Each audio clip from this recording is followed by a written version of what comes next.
ఇండియాలోనే #1 varicose veins hospital Avis vascular centre. నమస్తే రమగారు. నమస్తే జయ. రమగారు, వినాయకుడు సృష్టికి ముందే ఉన్నాడు అని చెప్తూ ఉంటారు కదా, చాలా చోట్ల విన్నాను. 1-2 సందర్భాల్లో మీరు కూడా ఒక మాటలో అన్నట్టున్నారు. మరి అలాంటప్పుడు ఆయన ఎలా ఉన్నారు, ఏ రూపంలో ఉన్నారు అప్పుడు? తర్వాత మనం ప్రతి క్రతువులోనూ ముందు వినాయకుడిని పూజిస్తాం. శివపార్వతుల కళ్యాణంలో కూడా వినాయకుడికి మరి పూజ చేశారా ముందే ఉండుంటే కనుక? ఇలా కొన్ని అనుమానాలండి వస్తాయి, కొన్ని కథల్లో ఇవి తెలుస్తాయి జయ మనకి. దీన్ని ఎట్లా చెప్తారంటే చాలా ప్రత్యేకమైన విషయంగా కనపడుతుంది.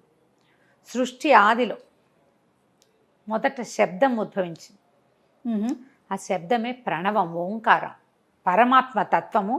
మొట్టమొదట సృష్టి మొదలు పెట్టాలంటే సమస్తమైన ప్రాణికోటి రావాలి కదా, అంతేగా. అన్ని జంతుజాలాలు జీవజాలాలతో పాటు ప్రపంచమంతా నిర్మింపబడాలి. అప్పుడు మొదట ఒక శబ్దం ఉద్భవించిందని, ఆ ఉద్భవించిన శబ్దము ప్రణవం అని, ఆ శబ్దం ఓంకారం. ఆ ప్రణవము ఎలా కనపడిందంటే అక్షరంగా, తర్వాత దాని స్వరూపం కనిపించిందని. ప్రణవం ఒక రూపం దాల్చింది.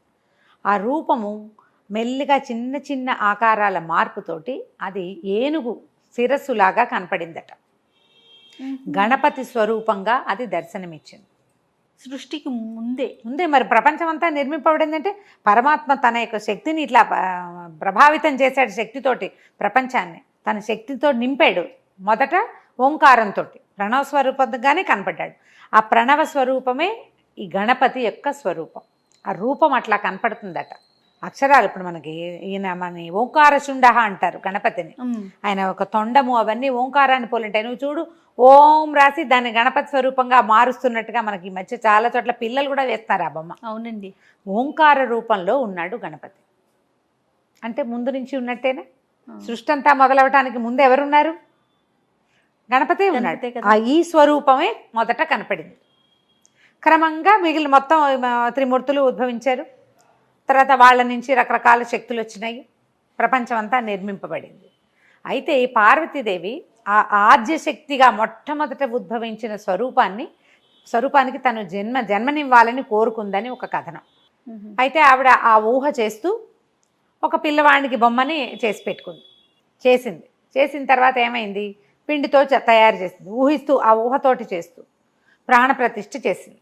ఈ లోపల పరమేశ్వరుడు వచ్చాడు. ఈ పిల్లవాడిని కాపలాగా ఉంచుకుంది. దీనికి కూడా ఒక చిన్న అటాచ్మెంట్ కథ ఏం చెప్తారంటే, జై విజయ్లో ఒకసారి అమ్మవారిని పార్వతీదేవిని చూడడానికి వచ్చి మాకు కాపలా ఉన్నారు, మేమేమో విష్ణుమూర్తికి వీలుగా ఉన్న రక్షకులుగా ఉన్నాం వాకిల్లో, ఆయనకేమో నంది శృంగి భృంగి వాళ్ళు ఉన్నారు శివుడికి, నీకెవరు లేరేమిటమ్మా, నీకు కూడా ఒకళ్ళు ఎవరైనా వాకిట్లో ఉండాలి కదా అని జై విజయ్ అన్నారని.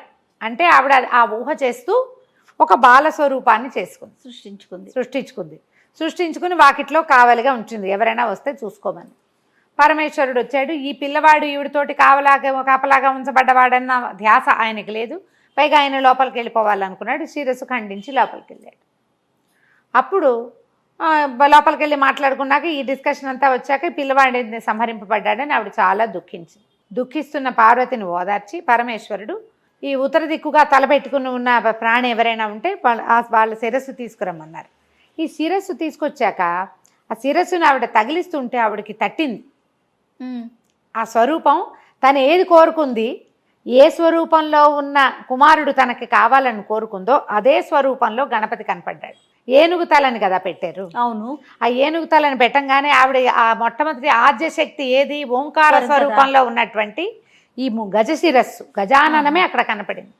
ఆ వెంటనే ఆవిడ చాలా సంతోషించింది. ఆయన పిల్లవాడికి ప్రాణం పోశారు. విష్ణువు ఆవిడకి చెప్పాడట ఈ మాట, నువ్వు కోరుకున్న కుమారుడు ఇతడు, నువ్వు ఏ లోపల ఏది కోరావో అది నీ వల్ల కాలేదు, నీ భర్త వల్ల అయ్యింది. తను గజాననుడుగా ఉంటాడు, ఇతనే గణాధ్యక్షుడు కూడా అవుతాడు, నీ మనసులో ఉన్న కోరికే ఈ స్వరూపంలో కనపడింది అని. తమాషాగా ఉంది చూడు కథ. ఆ మొదటి ప్రథమ పూజ్యుడైనటువంటి గణపతి మొదట కాలంలోనే ఉన్నాడు. మరి ఇప్పుడు మొదటి కాలంలో ఉంటే సృష్టించిన తర్వాత త్రిమూర్తులు వచ్చారు, తర్వాత సతీదేవి సతీ వియోగము, తర్వాత పార్వతీ కళ్యాణం జరిగిందా?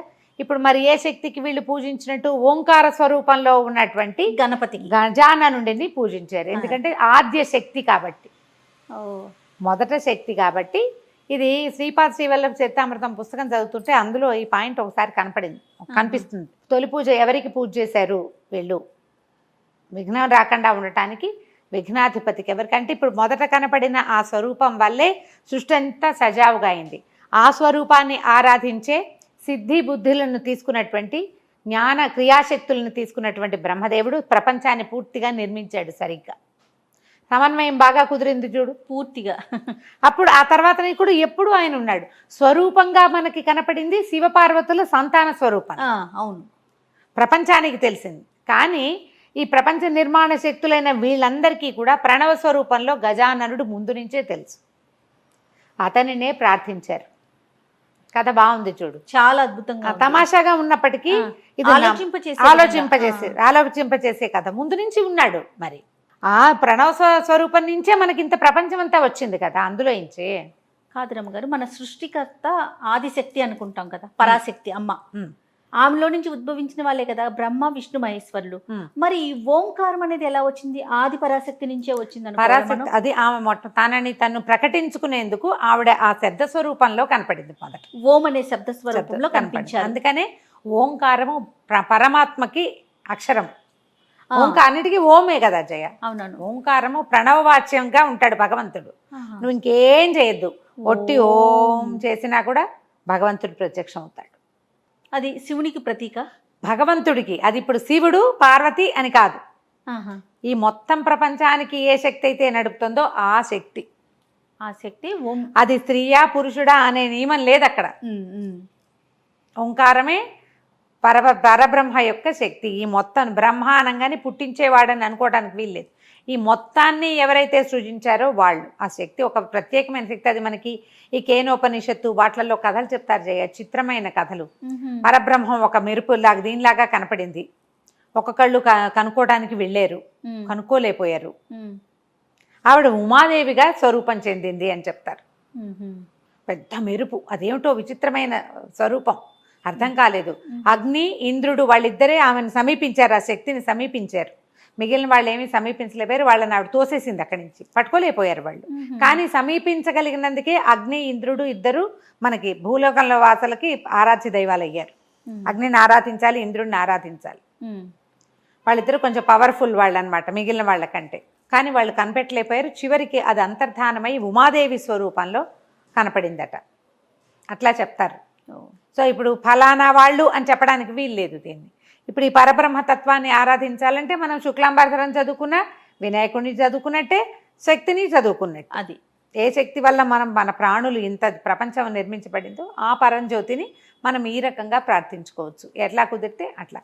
ఇప్పుడు వినాయకుడు ముందు నుంచి ఉన్నట్టు క్లారిటీ వచ్చేసింది కదా పూర్తిగా. పైగా మనకి ఇంకోటి ఏంటంటే, ఈ వినాయక చవితి రోజున చవితి రోజున గనక మనం ఖగోళంలో ఆకాశంలో చూస్తే చిన్న ఎలుక లాంటి ఆకారము, ఆ పైన ఏనుగు ముఖము కనిపిస్తాయి, నక్షత్రాల ఆకారంలో కనపడతాయి.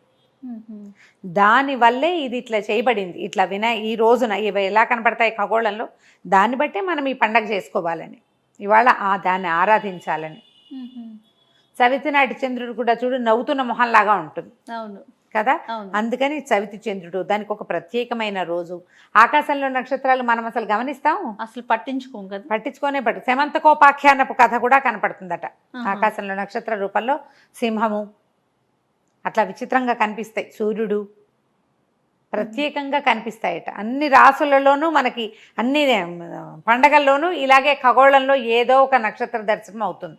మనం అవేమీ పట్టించుకోం, ఎవరో రాస్తారు, ఏదో చదివి వదిలిపెట్టేస్తాం, పండగ మాత్రం చేసేసుకుంటూ పండగ. మళ్ళీ దాని మీద ఇదేం దేనికి అనేది ఒక ప్రశ్న వస్తూ ఉంటుంది. ఈ ప్రశ్నకి క్లారిటీ ఇవ్వడానికి సరిపడా విజ్ఞానము మనకి అటాచ్మెంట్గా అందలేదు జయ. మధ్యలో కొంత గ్యాప్ వచ్చేసింది. ఇప్పుడు ప్రశ్నలు వచ్చినాయి, మధ్యలో కొంతకాలం అదేమి ప్రశ్నలు లేవు, క్వశ్చన్స్ లేవు. క్వశ్చన్స్ లేకపోతే ఆన్సర్స్ ఎక్కడి నుంచి వస్తాయి? అంతే కదా, ప్రశ్నిస్తేనే కదా మనకు సమాధానాలు లభించింది. సో ఈ మొట్టమొదట ఆరాధించవలసిన దైవంగా వినాయకుడే ఉన్నాడు. ఓంకారాన్ని మనం చెప్పుకున్నా కూడా వినాయకుడిని ఆరాధన చేసినట్టేనని కూడా చెప్తారు.